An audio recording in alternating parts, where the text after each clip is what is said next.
शिक्षण मंत्र्यांच्या राजीनाम्यासाठी कॉकरोच जनता पार्टीचा आक्रोश। नवी दिल्ली नीट परीक्षेची प्रश्नपत्रिका फुटल्याच्या मुद्द्यावरून कॉकरोच जनता पार्टीने शनिवारी दिल्लीतील जंतर मंतर येथे आंदोलन केले। सीजेपीचे संस्थापक अभिजित दिपके यांनी शिक्षण मंत्री धर्मेंद्र प्रधान यांनी 5 दिवसांच्या आत राजीनामा द्यावा अशी मागणी केली।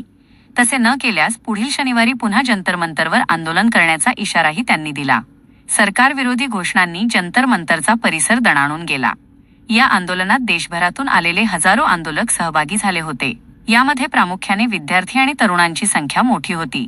आपल्या मुलांच्या भविष्यासाठी आणि या गैरप्रकाराच्या विरोधात न्याय मागण्यासाठी काही ज्येष्ठ नागरिकही आपल्या पाल्यांसह या आंदोलनात खांद्याला खांदा लावून उभे आहेत। या आंदोलनाची हाक कॉकरोच जनता पार्टीचे संस्थापक अभिजित दिपके यांनी दिली होती।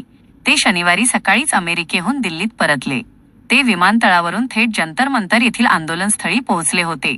परीक्षांमधील या गोंधळामुळे विद्यार्थ्यांचे भवितव्य टांगणीला लागले असून केंद्र सरकारने आणि शिक्षण मंत्र्यांनी याची जबाबदारी स्वीकारून तात्काळ राजीनामा द्यावा अशी मागणी आंदोलकांकडून करण्यात आली आहे।